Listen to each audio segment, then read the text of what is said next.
Each Sunday this month, we have explored a different interpretation of the Lord's Prayer, which we just did, and have had some deep and rich experiences. If you've been here, you know what I'm talking about.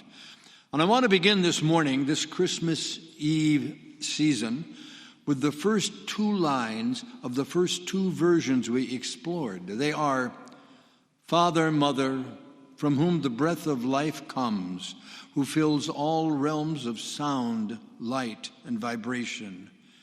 May your light be experienced in my utmost holiness.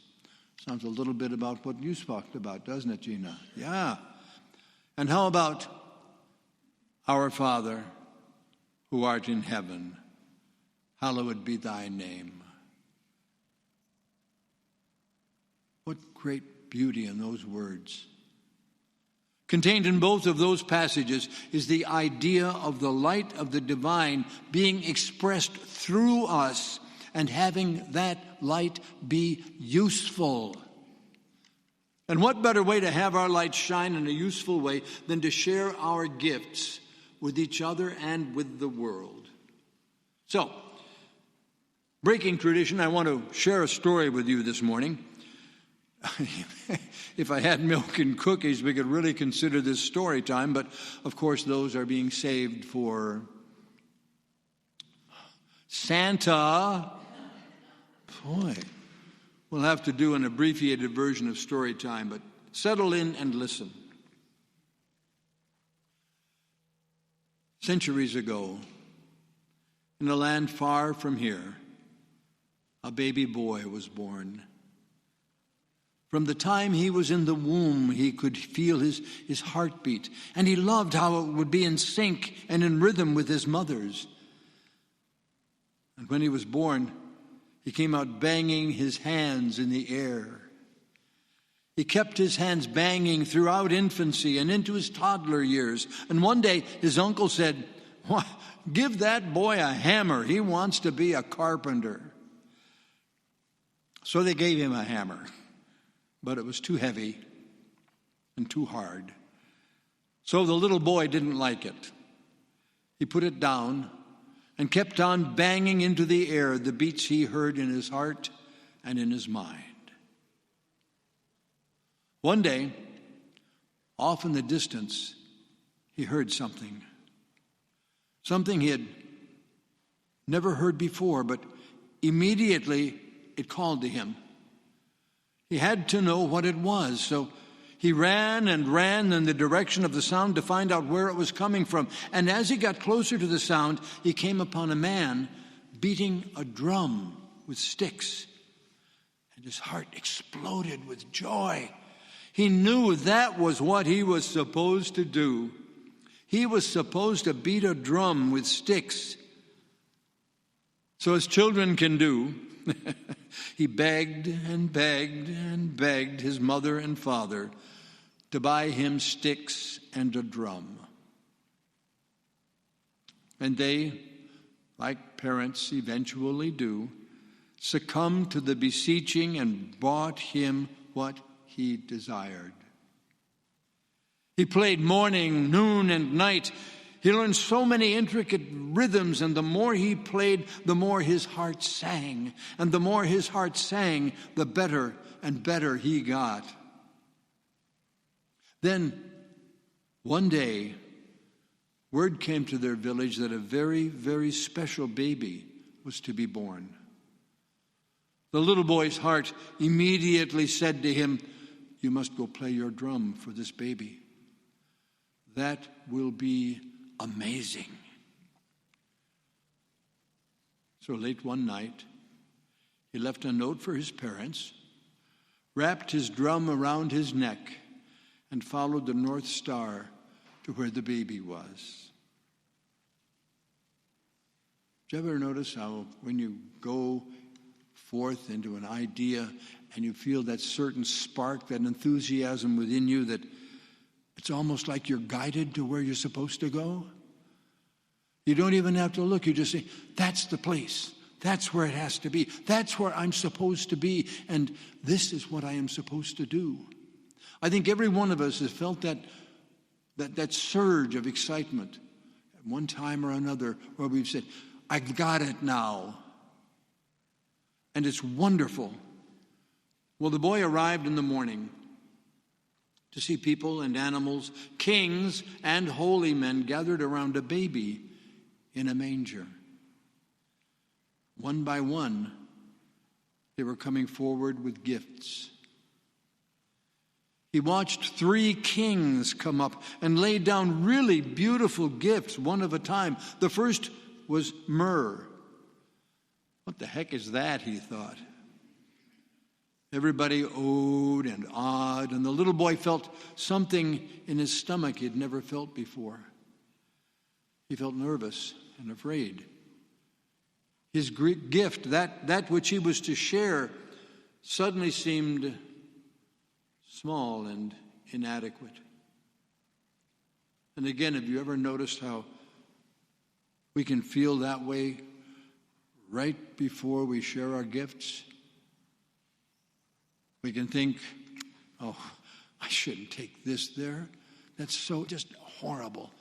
It's not good. It's old. It's tiny. I should have done so much more. And then, as the little boy was feeling this, as if things couldn't get worse, the next king set down frankincense. Now, what is that, the little boy thought. And the crowd oohed and ahed even louder, and the feeling in the little boy's stomach grew even more intense. Now he was sweating and thinking about how to leave and run away. Don't we do that? Sometimes when we have a gift to give, we're afraid it's not enough. And we shrink back down and say, no, I can't do that. I can't give that. No, I'll be humiliated. People will call me names. People will do things. No, I can't. It's not good enough. Are our gifts, when we give them, so unimportant that we think they're not good enough? Your gifts are good, and you are blessed with them. And now the third king laid down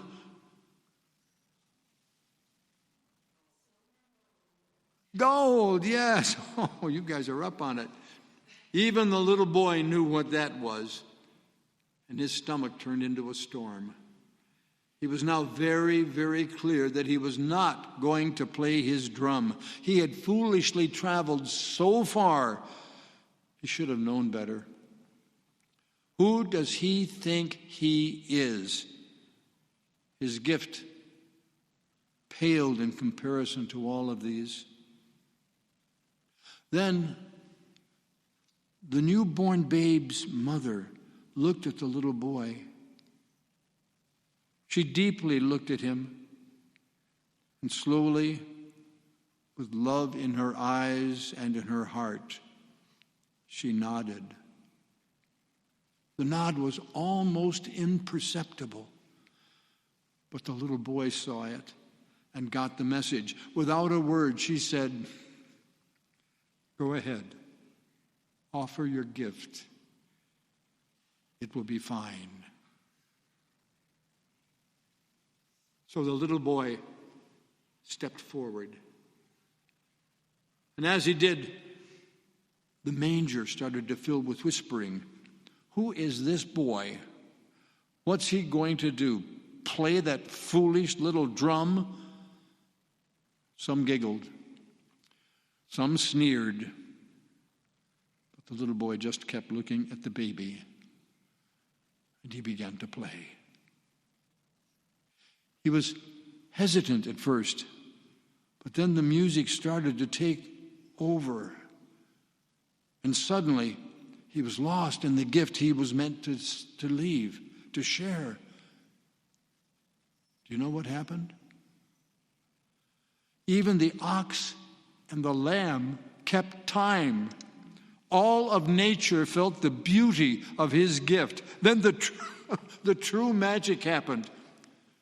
The baby smiled. No, it wasn't a smile just with his mouth. And it wasn't just with his eyes. No, it was a smile with his entire being, which lit up the entire room with light. Have you ever seen that little smile on a baby? Sometimes when they're sleeping, sometimes when they're awake, and they look at you perhaps, or they look around you, and their whole being smiles, from the tips of their toes to the top of their little bitty hair. They smile and light up the room. His little body glowed with joy, and in that moment, the little drummer boy knew that his gift was enough. It was way, way more than enough. The question of this morning is, what is your gift? How are you called to shine the light of God through and as you in a brighter way than ever before? What are you done sweeping under a rug or hiding under a bushel because of comparisons, of feeling not good enough or not ready? The most important thing you can do right now for yourself and for our world is to share the gift of you, realizing that you are the gift of God, all wrapped up in a human package. Each of us is a unique and important part of the universal tapestry of life. Each of us. So, I want to take some time this morning to do an exercise whereby each of you has the opportunity to identify a spiritual gift you have that you would like to share in a bigger, more meaningful way. To discover, rediscover, or commit to bringing forth your light wrapped up in the package of your gift to the world. That's what we're going to do today. So, sit so you're comfortable, feet on the floor, preferably not snoring. And we're going to have a little meditation here. Close your eyes.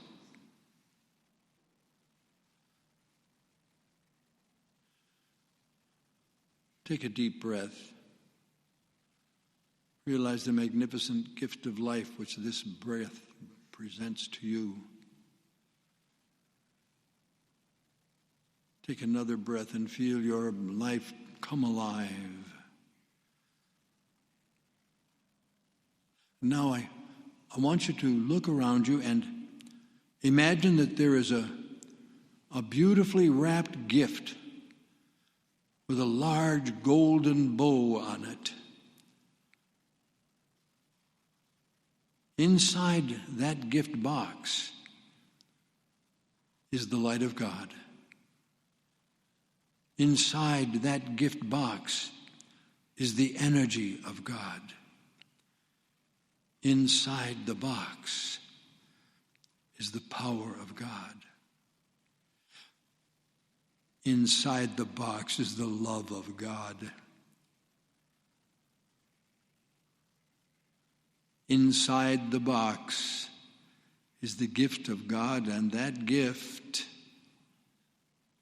is you. That gift is you. Slowly, deliberately open the gift and see inside the box the gift that they are to the world. The gift that we all are to the world. Saying, I am the gift of love, is great and wonderful. But put some teeth into it by identifying one way you are going to do, going to be that gift. For an example, I'm going to call the local children's hospital and look into volunteering there a few times a month. What a gift. Or saying, I'm going to share my talents of intuition and support as a life coach. That's good. But then say an action step or two for bringing that into the world in greater ways, such as, by this date, I will have developed and finalized the protocol I will use as a coach and put together a marketing plan. Record your gift and your action step on your soul. This is where you are. This is what you are. Now, have you all done this? If you have, I'd like you to sit quietly for a few minutes and kind of let yourself move into little bitty groups. And as you're in these groups, take a few minutes and share your gifts one with another. Oh, don't worry, I won't let you stay here all day, but share your gifts one with another and feel the magic that can do.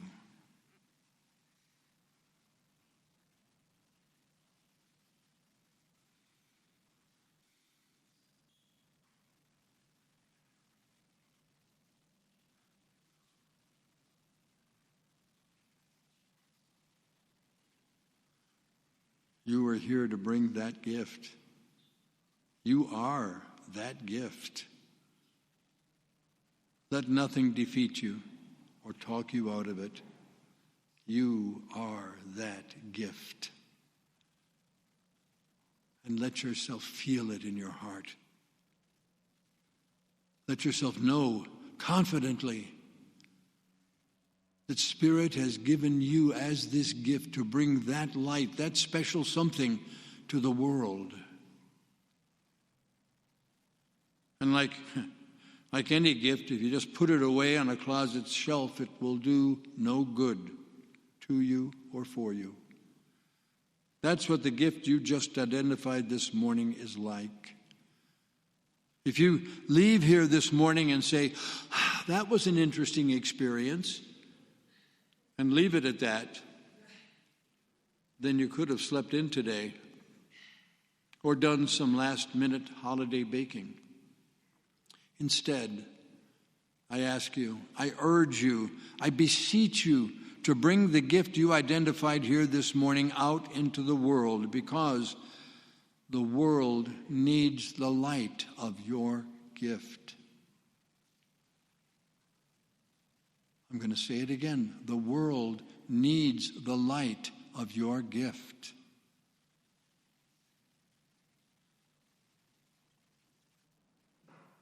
I want to conclude this today.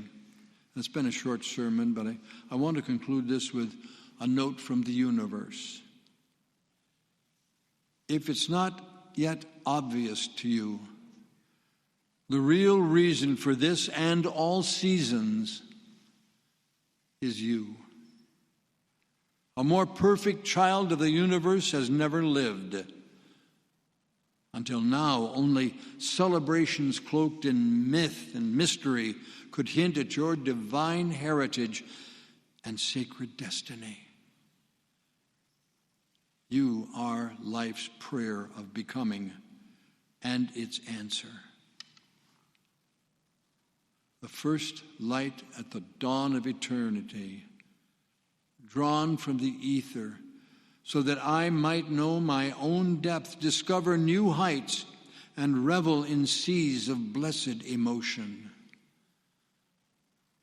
A pioneer into illusion, an adventurer into the unknown, and a lifter of veils. Courageous, heroic, and exalted by legions in the unseen. This is who you are. To give beyond reason, to care beyond hope, to love without limit, to reach, stretch, and dream in spite of your fears. These are the hallmarks of divinity, traits of the immortal, your badges of honor. May you wear them with a pride as great as what we feel for you. Your light has illuminated darkened paths. Your gaze has lifted broken spirits, and already your life has changed the course of history.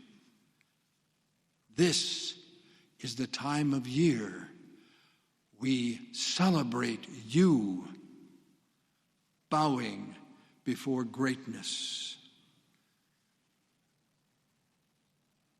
Oh, and so it is. Thank you.